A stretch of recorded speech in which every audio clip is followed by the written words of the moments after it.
Welcome back to WD FM, the official Walt Disney Family Museum podcast. We're your hosts, Bree Bertoluccini, Content and Research Manager. and Chris Mullen, Marketing and Editorial Specialist at the Walt Disney Family Museum. It's been a minute since we've been on the air. We've had a lot going on in the past couple of months, Chris. We definitely have. Now, let's do a little small recap of our recent events to catch folks up. First, let's talk about the release of our newest book, Walt Disney Treasures, Personal Art and Artifacts from the Walt Disney Family Museum. Bree, you and our executive director, Kirsten Komorowski, hosted a talk about the book on the museum's 15th anniversary, October 1st. Can you talk a little bit about that book and that event? Yeah, that was such a fun way to celebrate the museum's 15th anniversary. We held a book launch party, and then Kirsten and I did a little presentation about the making of the book and some of the unique insights that can be found inside. A little bit about the book. Walt Disney Treasures is authored by museum co-founder Walter E.D. Miller and the staff of the Walt Disney Family Museum. The book chronicles the legacy of Walt Disney through the objects in the museum's collection. Through historical research, firsthand accounts, and Walt's own words, readers uncover treasured artifacts that tell the true story of Walt Disney and his family, as well as the significance of each item to Walt's personal and professional life. So there are never before seen objects in this book, including objects from the personal Disney family archives that were brought out to be in this book, some of my favorites. Walter was so instrumental in helping to curate the museum's collection, so it really made sense for him to author this book. The Disney family was just really generous throughout the entire process of this book, and they shared so many memories about certain objects, as well as, some of these very precious items. I think one of my favorite objects in the book that they loaned is Walt's cowboy boots that was loaned by Walt's great grandson. So they're just really cool to see and help tie together the important stories of Walt's own passion of his love of horses. This book just feels so uniquely personal about all the different facets of Walt's life that could really only come from the Walt Disney Family Museum. And through my role as the content research manager, I provided research and helped to develop content for the objects in the book. So that's why I did help to do a little presentation on it. And the museum's been working on this book this year, and it is the cause for the lack of podcast episodes this year. So sorry about that. But I will say it really was through this podcast Collections Clash segment that there were just so many inspiring objects that both Chris and I picked that kind of made its way into the book. I feel like the Collections Clash, where our goal has been to highlight some of the lesser seen objects in the museum, and I feel like that fed right into what we were trying to highlight in the book. A couple that stand out that were on previous Collections Clash first were the Shuko wind-up figures of the three little pigs. Definitely optical printer number 2, Walt's miniature wedding cupboard, and the 48-star American flag. And Chris, I didn't have to fight to get Walt's skis in the book. Those were a given. Thankfully, you didn't get over your skis and made the right call to include them. This book is such a fun way to celebrate the museum's unique collection. The book is available now, and if you purchase the book in the museum store, you will also receive exclusive treasure cards with your purchase. The treasure cards are like trading cards that feature some of the unique objects that are featured in the book. We also have a brand new gallery activity that you can participate in on your next visit, Treasure Trivia. Search through the galleries to find some of the objects featured in Walt Disney Treasures and learn a little bit more about them. If you find them all, you'll receive a different set of treasure cards and access to some exclusive content about each object. And to celebrate the release of our new book, Walt Disney Treasures, Personal Art and Artifacts from the Walt Disney Family Museum, that's a mouthful, we are displaying rare and unique objects from the collection that are also featured in the book. The first object in this series celebrates museum co-founder Diane Disney Miller with her 16th birthday portrait. This one in particular has never been on display before. Walt commissioned portraits for both of his daughters on their 16th birthdays. Sharon's portrait is featured in the book, and thanks to her daughter, Michelle Lund, who allowed us to come photograph the beautiful portrait that is hung proudly in her home. That's in her own personal collection, but we are so grateful to have Diane's and the museum's collection. So, a little bit about Diane's portrait. It was painted by the artist Nathan McMain. McMain famously painted the very first portrait of Betty Crocker and was a prominent poster artist for the Red Cross during World War One, which this might have been the connection of why Walt picked her to paint that portrait with his own involvement in the Red Cross in France during World War One. Now, the portrait was unfortunately left unfinished due to McMain's unexpected passing. So, these objects will be on view for free in the museum's awards lobby, and they will rotate periodically through the beginning of 2025. Yeah, the portrait is just beautifully displayed. If you aren't able to visit in person, make sure to check out our blog article about the portrait. Visit waltdisney.org/blog to learn more. And we also recently opened a new exhibition, Directing at Disney, in our lower lobby and theater gallery. This exhibition is inspired by the recent book of the same name, written by Disney historian and author Don Perry and Academy Award winning director and chief creative officer of Pixar, Pete Docter. This exhibition spotlights many of the legendary directors whose creative talent and innovations made Walt Disney's animated films possible. Directors featured in this special exhibition include Disney legends Ben Sharpstein, David Hand, Hamilton Ham Lusk, Wilfred Jackson, and Wolfgang Woolley Reitherman, who each brought a distinctive style to their films. As Disney productions became bigger, costlier, and more complex, so did the work of these directors. Directing at Disney will guide guests through each stage of an animation director's role and highlight how the work and legacy of the studio's original directors have influenced the Disney filmmakers of today. This exhibition is free to the public and can be seen now through March 2025. We held an opening reception in celebration of the exhibition, so let's hear a couple of clips from the co-curators. So first up, you'll hear from Pete Docter. Whole process, even diehard Disney fans, when you say, who directed Snow White? Who directed Bambi or Dumbo? Nobody knows. And yet, they always assume it was Walt. Yet they all had, it's not like they weren't credited. If you look at the movies, their names are the first ones on there. Actually, there's the second one. The first one is Walt, which is probably why you don't see the directors, because they're under the shadow of Walt, which is, I think, why they went so unnoticed and unnamed for so long. And that's why I'm very excited about this exhibit. It really gives people a chance to know some of these people who otherwise are pretty unknown. So that was really the main goal of this exhibition. Now let's hear a clip from Don Perry. So plussing is a word that came into vogue during Walt Disney's time. Plussing means making things good, keeping improving. And so when we did our book, we're telling the stories of animation, but we're telling it in print. And the museum exhibit here pluses what we did because you have a chance to see and hear things and see interactive activities and see the films that they directed. And so people learn in a lot of different ways.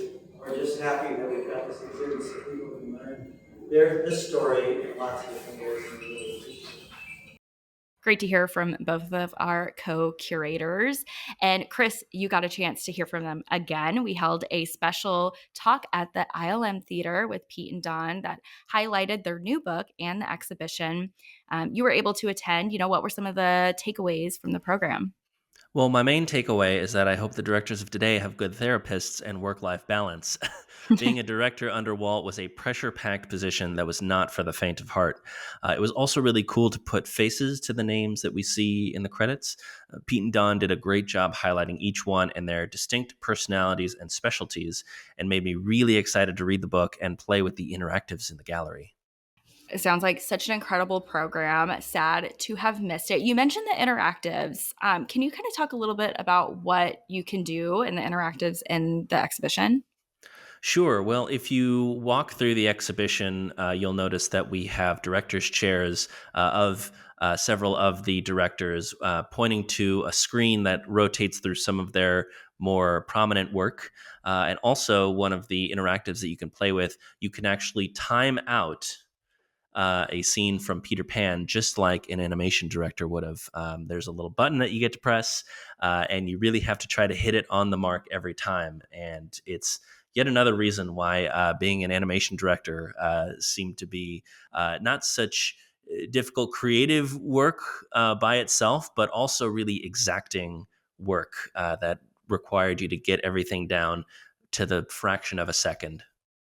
Yeah, no, definitely. It's such a fascinating exhibition that dives really deep into it. And I know we also feature a couple of clips from directors that from a panel that was held at D23 that both Don Perry and Pete Docter participated in. So I just love seeing just the variety of different directors of today, and kind of hearing more about their process. And then you have that juxtaposition of seeing how they did it in the early days of animation at the Walt Disney Studios. So it's just really a fascinating through line and timeline of how directing has really evolved.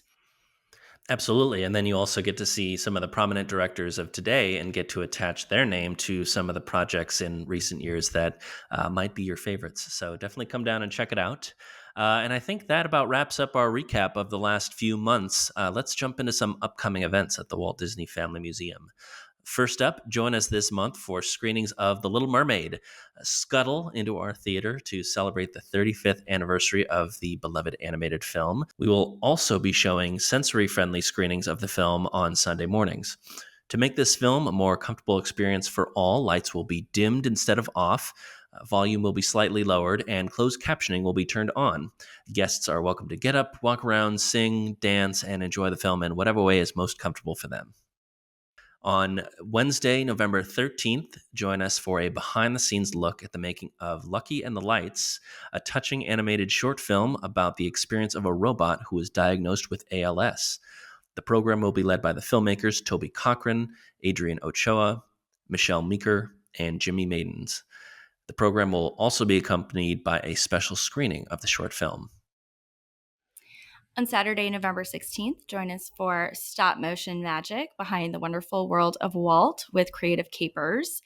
Creative Capers Entertainment co founders Terry Shakespeare and David Molina created short stop motion films to accompany their favorite snippets of Walt Disney interviews for their series, The Wonderful World of Walt. Now, I love these stop motion films. They're so fun, and they have a caricature of Walt accompanied by some great interview clips. They are from the Pete Martin interviews that you can hear throughout our galleries and even on previous podcast episodes. So you can join Shakespeare, Molina, and Creative Capers president Sue Shakespeare as they discuss the series and their extensive backgrounds in the animation and entertainment fields, including work as supervising art directors at Disney's Consumer Products Division and video games designers at the former Disney Interactive. If you're interested in attending any of these programs that we chatted about today, visit our calendar at waltdisney.org/calendar. If you're a member of the Walt Disney Family Museum, first, thank you.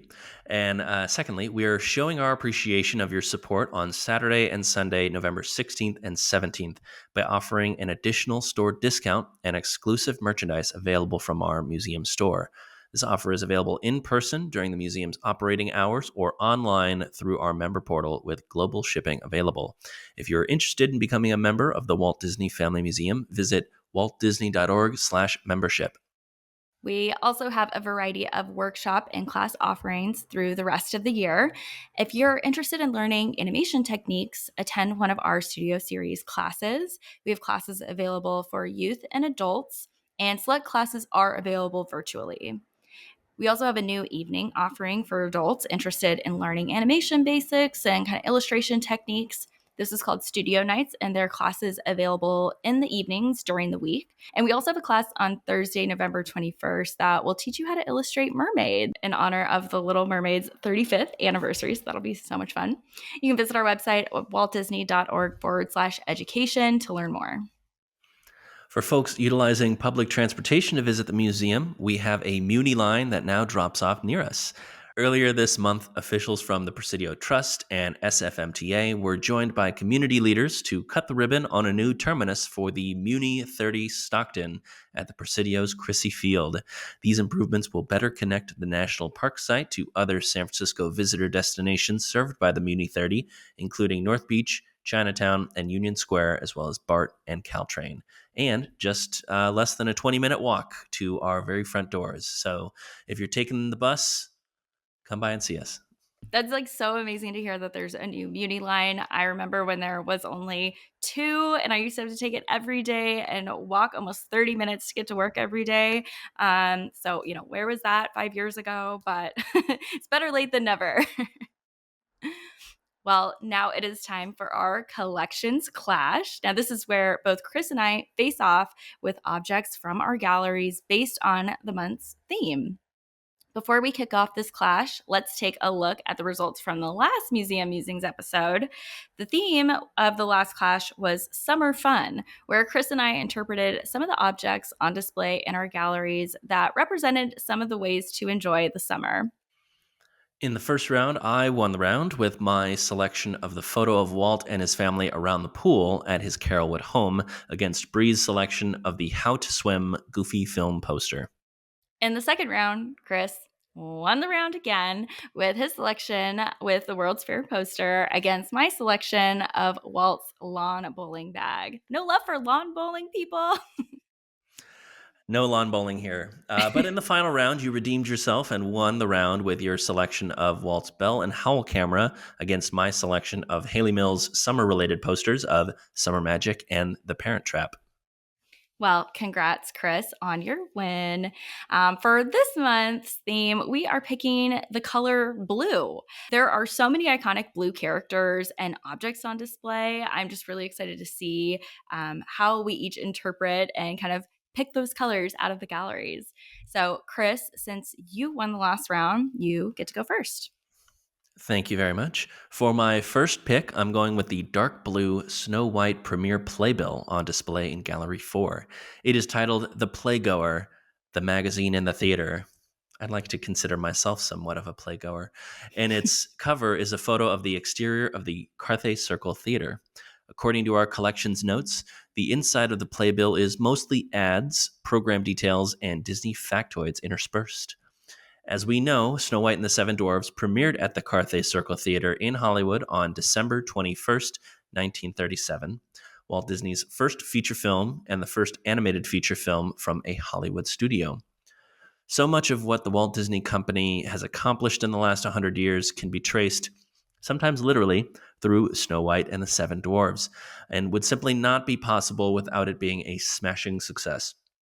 Seeing this playbill on display gives me goosebumps, or gooseberries for our Snow White aficionados out there, thinking about the Hollywood brass walking into the theater, receiving this, settling into their seats, and having absolutely no idea that the landscape of cinema was about to change forever, and that's why it's my first pick. That's such a great pick. And it just reminds me of this kind of interview clip that Walt gave talking about how he used to go into a theater when he, just barely had any money. But when he first came to Hollywood, and he saw a Hollywood premiere going on, and he thought to himself, someday they're going to come see an animated film in the theater with a big opening celebration and premiere. And so the fact that Snow White and the Seven Dwarfs did get such a big Hollywood premiere and so much success, and really bringing to life that dream that Walt had for animated films to life is just so full circle, and I just love it. So great pick. So, for my first pick, I was thinking of what iconic characters featured the color blue. And I have to go with none other than Donald Duck, who wears a blue Navy shirt and a hat. So, we have an animation cell on display of Donald Duck in the short The Band Concert, where he is playing the flute. The color used in this short was significant, so it makes for a perfect pick for this collections clash. It was the first Mickey Mouse short animated in color. In the short, Mickey is a frustrated band leader who must deal with Donald Duck, the flute player, determined to persuade the band to play Turkey in the Straw. A cyclone hits and chaos ensues. With the cartoon's major success, it actually catapulted Donald Duck into stardom, and he became a reoccurring character in the Mickey Mouse shorts, and later having his own shorts and comics, and today is still a leading character amongst Mickey Mouse. And if you feel like taking a cyclone of your own, next time you're at Disney California Adventure, you can ride Silly Symphony Swings, which is loosely based on the band concert and that very famous twirl. So keep an eye out for that. That's my Uh, favorite ride. it's a lot of fun. You don't realize just how high up you are until you're up there and you're flying over the water. Yeah. But anyways, this is a snake style draft. So Bree, you have the next pick. So for my next selection, I'm going with another character often associated with the color blue, Oswald the Lucky Rabbit.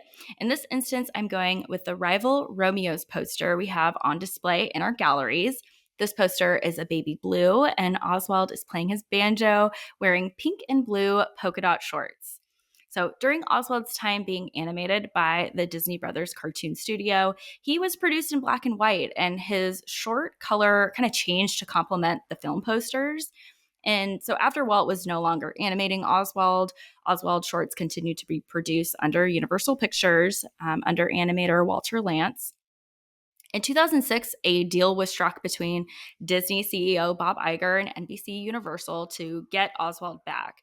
And this transfer of ownership was part of an agreement where Al Michaels, who previously was contracted with ESPN, could now be contracted with NBC. So trading a real person for an animated character. I always love that deal. It's just a very fun partnership there. Our co-founder Diane Disney Miller said when this happened, quote, "When Bob was named CEO, he told me he wanted to bring Oswald back to Disney, and I appreciate that he is a man of his word," end quote. So when Oswald was back in Disney's hands once again, he needed to be revitalized and kind of needed a brand refresh. So it was here where Oswald donned his blue shorts and has been sporting them ever since. I still remember when Oswald made his first appearance at California Adventure since the acquisition, and it felt like something big had happened. Like the way that it was covered in all the Disney spaces, people were very, very excited. In addition to his appearance in like Epic Mickey, the video game, like that was just more tangible proof that the right history was coming home. So Yeah, great pick. I'm really glad that people are really in love with Oswald thanks to his placement in Disney California Adventures. I feel like he's finally getting that stardom that he truly deserves. Absolutely. Well deserved. Well, from one O related pick to another, my second pick is the three dimensional Omnimover vehicle model on display in Gallery 9. Besides its aesthetic value, a woman in a beehive hairdo sitting next to a man with a very familiar mustache, both in very mid century dress and closed in a futuristic blue pod, this Omnimover model represents so much in terms of the history of attraction technology. The most obvious is that it represents an innovative leap forward in moving guests through three-dimensional stories.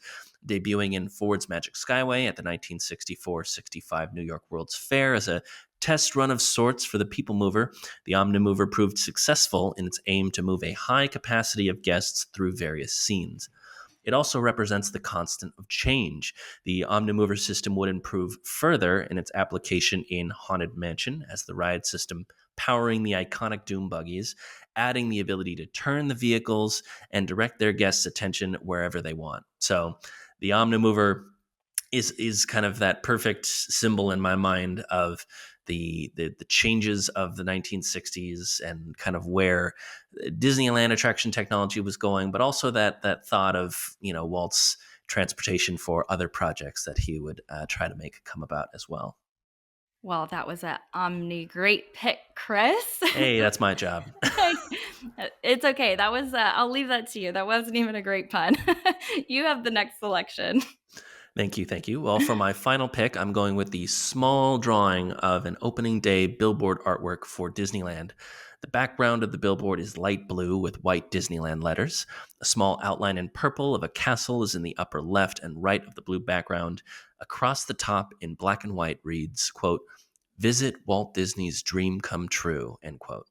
And along the bottom edge in black reads, quote, "Opens July 19th, Santa Ana Freeway, Anaheim," which is interesting because, of course, it opened 2 days before then. But here we see an early version of both the iconic Disneyland logo and Walt's name written in a font similar to the one that is colloquially known as Waltograph, which is not based on Walt's own handwriting, but a stylized version of his signature that the company used for their corporate logotype. Just to keep that, get that straight. It wasn't actually his signature that the classic Walt Disney logo that we remember from home video and whatnot, not his actual signature. Um, Now, I find this artifact really exciting for a similar reason as to why I found my first pick, the Snow White playbill, exciting.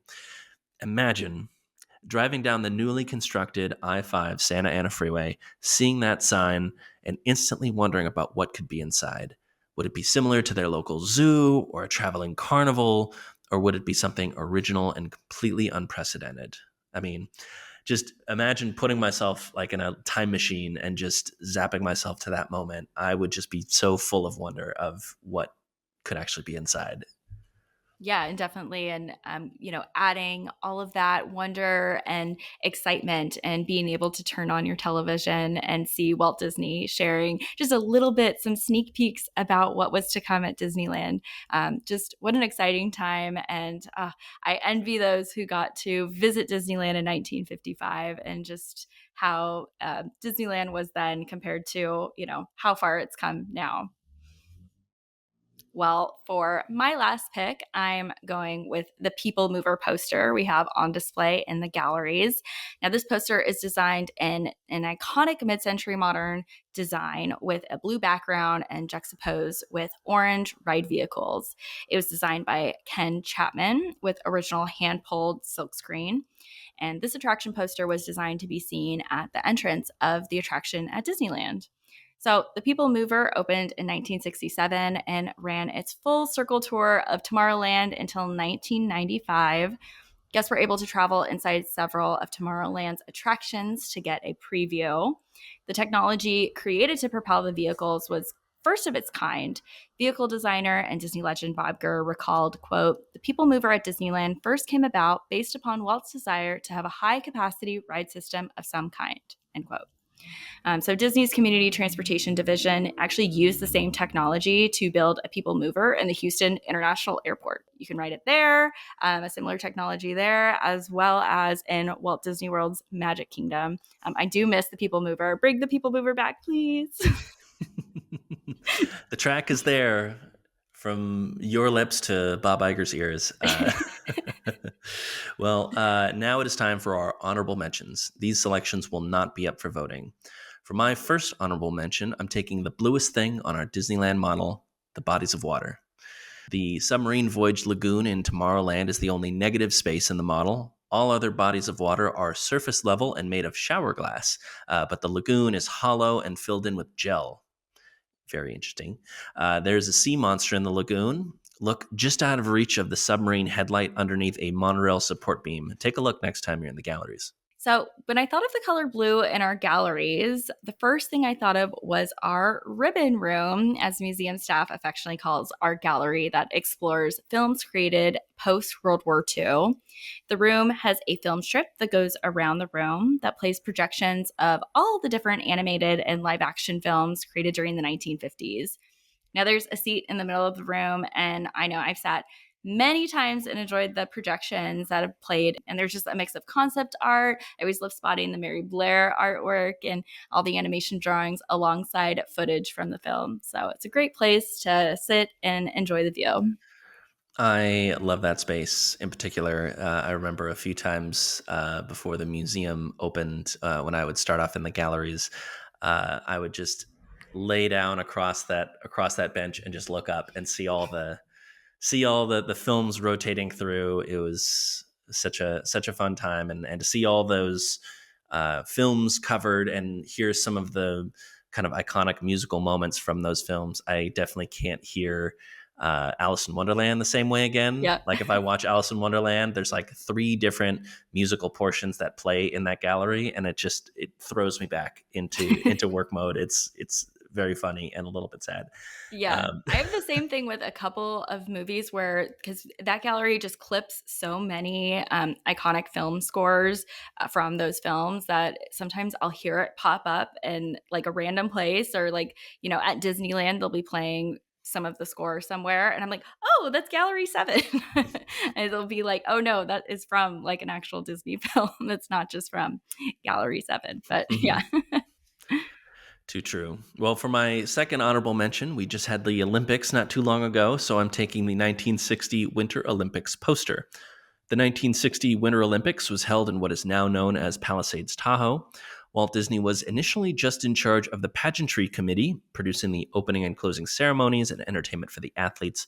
But due to his reputation of operational excellence from Disneyland, he was later also put in charge of parking, ticketing, and security.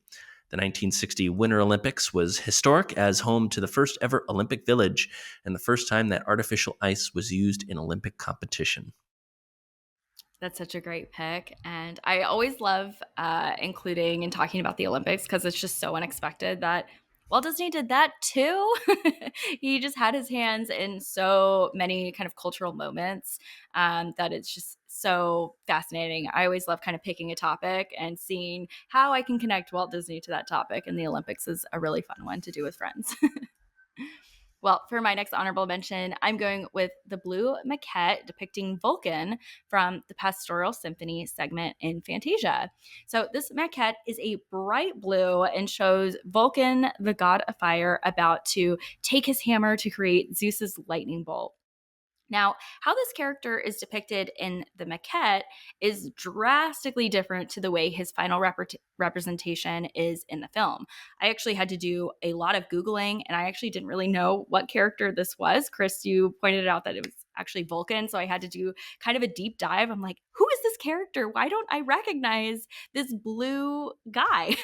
And it turns out it's because in its final form, Vulcan looks very different. He doesn't have such an intense face. He is a golden yellow hue with red hair, and he's definitely a much jollier character than what was first created. So it's just interesting to see how this character evolved during the production process. I did want to note because I love Greek mythology and Roman mythology.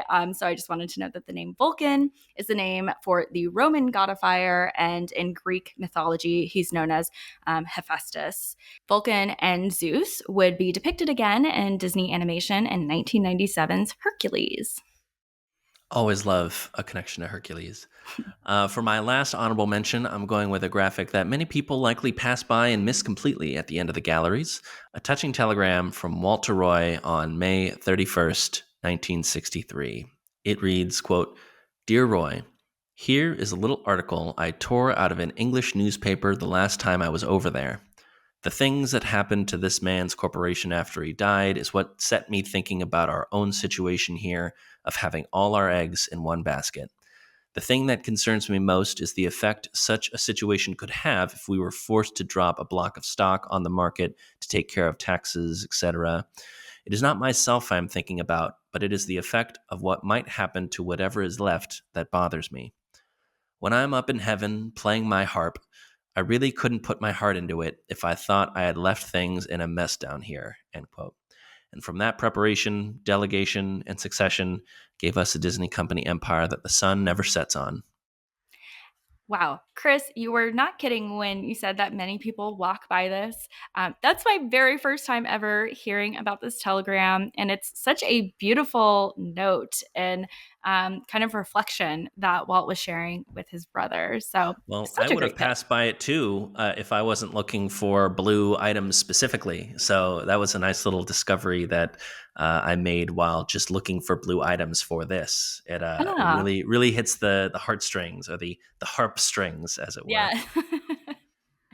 Well, for my last honorable mention, not as heartwarming, but I'm going with Walt's 1918 passport. This again is, walking through the galleries, and this one really stands out. The passport looks much different than what we have today. It's a fold out blue page with handwritten information and a pasted identification photo on it.